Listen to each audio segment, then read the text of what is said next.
Just want to remind you that this Friday, Father David Nix and Father Fidelis Mosinski, he's a CFR, part of the Friars of the Renewal in New York. Both these good priests on Friday are going to be sentenced to jail at Morristown, New Jersey courthouse at 9 a.m. Eastern time. So that would be 6 a.m. Pacific time and Mountain time. I will be out there in front of the courthouse leading a peaceful prayer rally, trying to change the heart of the judge that he will not sentence these two good Catholic priests to jail. Try to, by the power of prayer, hopefully if you're out there in New Jersey, you come out and join us from 8 a.m. to 10 a.m. in front of the Morristown, New Jersey courthouse, where there's an Obama judge who's going to sentence two holy Catholic priests for sidewalk counseling for praying for women in front of abortion clinics, Father Dave Nix and Father Fidelis Mosinski. So if you're anywhere near that area, New Jersey, come and join us. Bring your rosaries, bring a heart full of faith, and we're going to try to move the hearts of the judges by praying for 2 hours in front of the courthouse and storming heaven with prayer. So, Dan, you wrote a book. It's a bestseller. It's called The Liber Christo Method, a Field Manual for Spiritual Combat. A lot of people in the country are reading the book.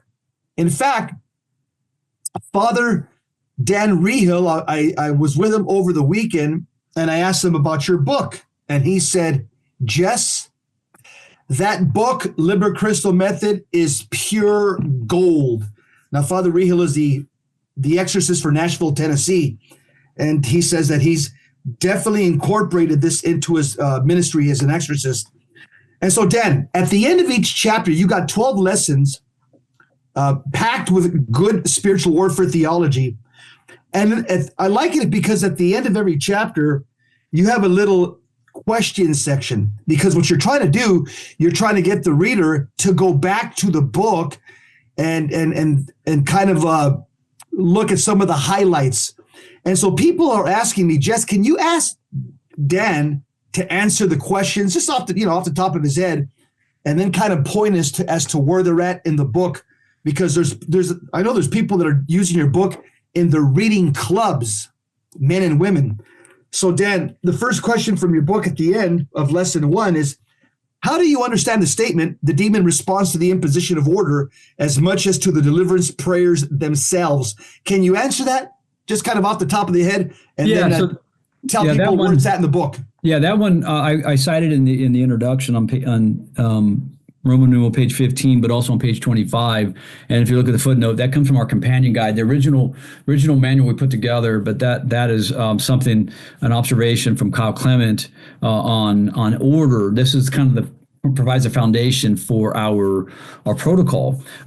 Is that what we find is that most people lack even the very fundamental a fundamental discipline in their own lives on a natural level. St. Thomas says that the way to develop supernatural virtue is develop it naturally first. You have to start with certain things. This is why you enter into the penitential posture of Lent. And so that imposition of order is extremely important. And what we found is that the imposition of order is as effective as important or as effective. The demon responds to that as much as he does to the prayers. There's a lot of misconception that all I need is I know this special prayer. I want to know. Right. It's like I'm that I'm learning jujitsu, and currently one of my toes looks like a Tootsie Roll. Right, I got bruises and I'm hurt. I'm using ice a lot. I just want to go straight. Show me how to do this cool choke. Show me how to do this super cool throw or flip. Right. As opposed to what does the sensei teach you? You got to learn how to fall. You got to learn some basic footwork, just like you do in boxing. Daniel-san.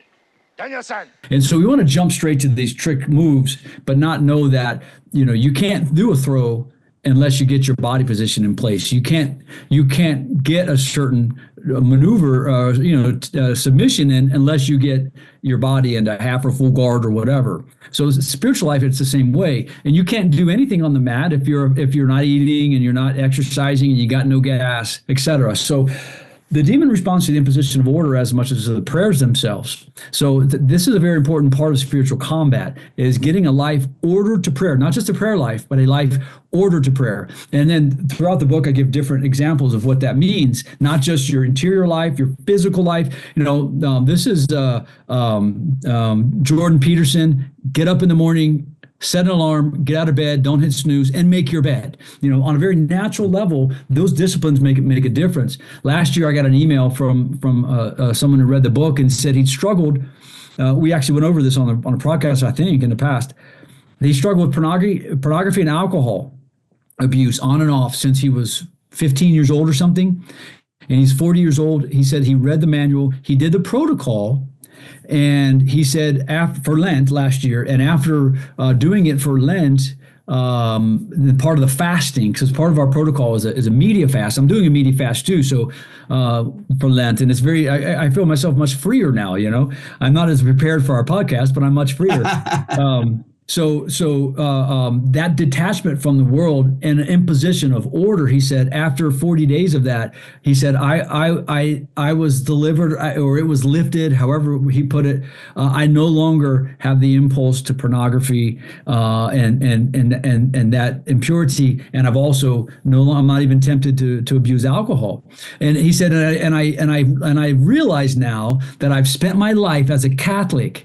And the problem, my sufferings and my struggles have been a lack of discipline and a lack of catechesis. I just did not understand the Catholic faith, the tools and weapons we have at our disposal, and I had no spiritual discipline. If you don't have enough discipline to get out of bed in the morning and make your bed, you're not going to have enough discipline to progress in the spiritual life. And if you're that weak and pathetic, there's guys that you and I know, Jess, that are black belts, red belts, or whatever. If they're fat, flops, and out of shape, a good street fighter can beat them, right? Exactly. Just with better discipline and a better fighting spirit. So that natural war fighting analogy comes over into the spiritual realm as well.